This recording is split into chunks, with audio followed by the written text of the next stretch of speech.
LP news, నేను సగ రాజేందర్. ముందుగా హెడ్లైన్స్ చూద్దాం.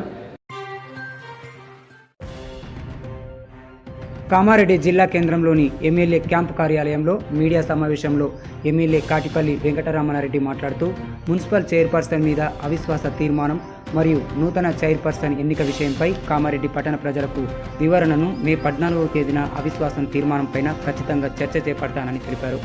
అదేవిధంగా కాంగ్రెస్, బీఆర్ఎస్ పార్టీ కౌన్సిలర్లు కలుపుకొని మొత్తం 37 మంది కౌన్సిలర్లు ఉన్నారని, మా బీజేపీ పార్టీ నుంచి 7 మంది కౌన్సిలర్లు ఉన్నారని, అవసరమైతే మేము కూడా అవిశ్వాసంలో పాల్గొంటామని ఎమ్మెల్యే కాటిపల్లి వెంకటరమణారెడ్డి తెలిపారు. విశ్వాసమే జరగది. ఆ రోజు పోయిన 8 మంది తిరిగి మళ్ళీ వచ్చారు అంటే అది గర్వాపసేట. ఈనాడు ఇటుకెళ్ళి అటు పోయినటువంటి వ్యక్తులు వస్తే అభివృద్ధి చూసి వచ్చినట్టు ఆ పెద్ద మనిషి చెప్తాడు స్టేట్మెంట్. ఏం అభివృద్ధి? ఎక్కడ అభివృద్ధి? 30 ఏళ్ళ నుంచి ఏం చేసిరు? ఏమైంది?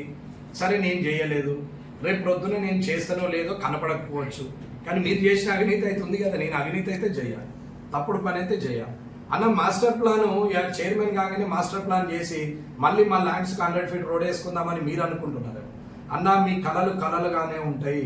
ఈ 5 సంవత్సరాలు నేనుండగా కామారెడ్డిలో ఏ తప్పు జరగనివ్వను. రేపు పొద్దున కౌన్సిలర్లు తప్పుడు నిర్ణయం తీసుకొని ఆ చెడు చేసే అవినీతి పరుల సంకన చేరినా, అవినీతి పరుల చేతిలో మున్సిపల్ను పెట్టినా, ఈ 49 మంది కౌన్సిలర్లు కలిసి ఆ అవినీతి పరుల చేతిలో పెట్టినా నేను యుద్ధం చేయడానికి సిద్ధంగా ఉన్నా. నేను ఏమీ లేనప్పుడే ఊరుకోని వ్యక్తిని. ఇవాళ ఈ నియోజకవర్గానికి ఎమ్మెల్యేగా ఉన్నప్పుడు అసలే ఊరుకునే వ్యక్తిని కాదు అన్న. ఇంత డెఫిసిట్ ఉన్నటువంటి ఈ మున్సిపాలిటీని తిరిగి అవిశ్వాస తీర్మానం పెట్టేది. ఇవాళ డ్రాట్ వస్తున్నది, వేడి 43-44 డిగ్రీలకు వచ్చింది. ఇవాళ నీటి సమస్య విపరీతంగా ఉంటుంది. దాని మీద యాక్షన్ ప్లాన్ చేయాలంటే అవిశ్వాస తీర్మానం మీద ఉన్న ఇంట్రెస్ట్, చైర్మన్ ఎన్నిక మీద ఉన్నటువంటి ఇంట్రెస్ట్, ఇవాళ ప్రజల సమస్య మీద లేని పరిస్థితికి వస్తే రేపు పొద్దున మీరు ఎట్లా గెలుస్తారన్నా? మళ్ళీ తిరిగి రెండోసారి కౌన్సిలర్ అర్థం చేసుకోండి, ఒక్కసారి అర్థం చేసుకోండి అన్న. నేను మిమ్మల్ని తప్పు పట్టట్లేదన్నా, మీరు తప్పుగా అర్థం చేసుకోండి, ఆలోచించి నిర్ణయం తీసుకోండి అన్న. మీరు నేను ఫలానా వ్యక్తికేయమని నేను అనట్లేదు. ఆ 2 అన్నదమ్ముల చేతికి మున్సిపల్ పోయిందా 100% నష్టమవుతుంది. ఇప్పుడే మొదలైంది. పోయి సైట్ల మీద బెదిరించుడు, కాంపౌండ్ వాళ్ళు గులగొట్టుడు, ముసలోళ్ళని బెదిరించుడు, పోలీసుల దగ్గరికి పోయి మళ్ళీ ఉల్టా కేసులు పెట్టుడు అన్న. కోడ్ ఉందని ఊరుకుంటున్నా కానీ పోలీస్ స్టేషన్ దాకా కూడా వస్తాం. ఎమ్మెల్యే పోలీస్ స్టేషన్కి పోద్దనేది ఏమీ లేదు. తప్పు జరిగి తప్పుడు ఎఫ్ఐఆర్ అయితే పోలీస్ స్టేషన్కి వచ్చి కూర్చుండి మాట్లాడే పరిస్థితిలో ఉంటుంది అన్న. కోడ్ అయిన మరుక్షణం మే 14వ తారీఖు నుంచి క్యాంప్ ఆఫీస్కు సమస్య వచ్చిందని ఎవరు రారు. సమస్య ఏడుంటే ఆడికే ఎమ్మెల్యే పోతాడని చెప్తున్నారు.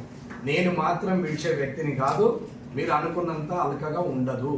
తప్పు జరిగితే విడిచే ప్రసక్తే లేదు. 5.5 ఏళ్ల కింద రమణారెడ్డి ఏం మాట్లాడిండో ఇప్పుడు అదే మాట్లాడతాడు, ఇంకా 5 ఏళ్ల తర్వాత కూడా అదే మాట్లాడతాడు.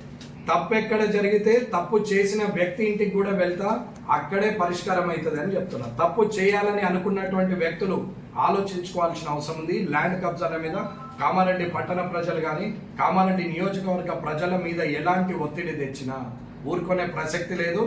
ఆ సార్ ఉన్నాడు, ఈ సార్ ఉన్నాడు, ఆ అన్న ఉన్నాడు, ఈ అన్న ఉన్నాడు, అంత మావోలే, ఈ సిఐ మావాడు, ఆ సిఐ మావాడు, ఆ ఎస్ఐ మావాడు, ఈ ఎస్ఐ మావాడు, ఆ లీడర్ మావాడు, ఈ లీడర్ మావాడు అని అనుకుంటారేమో కానీ తప్పు చేసిన వ్యక్తి వెనక సైన్యం ఉన్నా, పోలీసు డిపార్ట్మెంట్ ఉన్నా, రాజకీయ పార్టీ ఉన్నా ఇడిచే ప్రసక్తి లేదు. ఇది వెంకటరమణారెడ్డిగా చెప్తున్నాను. కామారెడ్డికి మట్టుకు ఎక్కడ అన్యాయం జరిగినా ఊరుకో. కాబట్టి దయచేసి ఫైనల్గా నేను కౌన్సిలర్లను, వాళ్ళని గెలిపించినటువంటి మద్దతు చేసి గెలిపించినటువంటి వ్యక్తులను, అట్లాగే ఆ వార్డు ప్రజలను నేను చేతులెత్తి మరీ మొక్కుతున్నా. అన్న, ఇది మన కామారెడ్డి, మనం కాపాడుకోవాలా. ఇది మన కామారెడ్డి, మనం కాపాడుకోవాలా. నీతి నిజాయితీ ఉన్న వాళ్ళని తీసుకోవాలా. ఈ 6 నెలలు దాన్ని రక్షించగలిగితే ఖచ్చితంగా కామారెడ్డి అనుకొని అభివృద్ధి చెందుతుందని చెప్తున్నారు. ఇది నాకేంటి, ఓటేసే వరకు నాది బాధ్యత, ఓటు అయిపోయింది కాబట్టి నాది ఏం లేదని ఓటర్లు అనుకోవద్దన్న. గెలిపించినప్పుడు నేనుండి గెలిపించిన, కానీ ఆయన నేను ఉండుడికే గెలిచాడు, లేకుంటే గెలవడానుకున్నటువంటి వ్యక్తులు కూడా ఇవాళ వెళ్ళి ఒక్కసారి మాట్లాడి చూడండి కౌన్సిలర్లతో. నేను మాట్లాడిన దాంట్లో ఏదైనా తప్పుంటే ఆలోచించండి. దయచేసి ఎట్టి పరిస్థితులలో మీరు ఈ కౌన్సిలర్ల నిర్ణయాలని మీరు మార్చి మంచి వ్యక్తిని ఎన్నుకునే పరిస్థితికి తీసుకురావాలా. ఏ వ్యక్తి అవసరం లేదు, ఏ పార్టీ చేతిలో ఉండాల్సిన అవసరం లేదు. ఆలోచించి నిర్ణయం తీసుకోండి.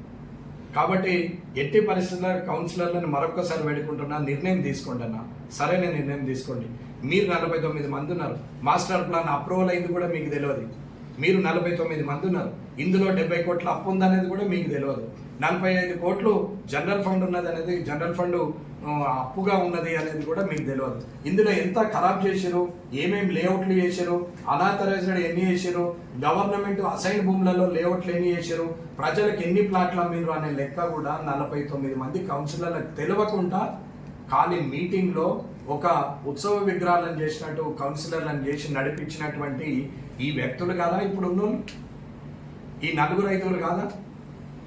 ఎక్కడ చైర్మన్ గారిని ముందట పెట్టి చైర్మన్ తీసినంత మాత్రాన అవినీతి అయిందని అంటున్నారు. ఈ 4 లేరా? ఈ 4 లేకపోతే టీఆర్ఎస్ లో ఎట్లా పోయి మద్దతు తెలుపుతారు? టీఆర్ఎస్ చైర్మన్ మీద టీఆర్ఎస్ లో కాంగ్రెస్ కు మద్దతు తెలిపి దించేస్తారా? ఇవాళ ఇదే టీఆర్ఎస్ లో ఉన్నారు, కాంగ్రెస్ లో జాయిన్ అవుతారా? ఇదే కాంగ్రెస్ లో ఉన్నోళ్ళు అప్పుడు టీఆర్ఎస్ లో జాయిన్ అవుతారా? ఏమన్నా ఆలోచించి ఒకసారి నేను పోని మీకు చెప్పి చేస్తున్నారు, మీకు గౌరవం ఇచ్చారంటే ఒప్పుకుంటా అన్న. మీరు ఇప్పుడు పెంక మీద ఉన్నారు, డైరెక్ట్గా పొయ్యిలో పడుతున్నారన్న, మాడిపోతారు కౌన్సిలర్లు అని చెప్తున్నా. నేను చెప్పిన ప్రతి మాట ప్రతిసారి నిజమైంది, మీరు అర్థం చేసుకోమని చెప్తున్నా కౌన్సిలర్లు అందరూ. దయచేసి 15వ తారీఖు నాడు స్వచ్ఛమైన వ్యక్తికి ఓటేసి, ఖచ్చితంగా ఏ పార్టీ చేతిలో ఉండాల్సిన అవసరం లేదు. అలాగా అవినీతి పరులకు మూలమైనటువంటి ఆ వ్యక్తుల చేతిలో అసలు ఉండడానికి వీల్లేదు. అది మీరు ప్రజలు కూడా ఒత్తిడి తేవాలా, ఆ మద్దతు తెలిపిన వ్యక్తులు ఒత్తిడి తేవాలా, కౌన్సిలర్లు ఖచ్చితంగా ఆలోచించాలని సవినయంగా వేడుకుంటున్నాం. Jai Hind, Jai Bharat. Rishita herbal beauty parlour. మా వద్ద అన్ని రకాల ఫేషియల్స్, ట్రెండింగ్ హెయిర్ కట్ మరియు పెళ్లి కూతురు మేకప్ చేయబడును.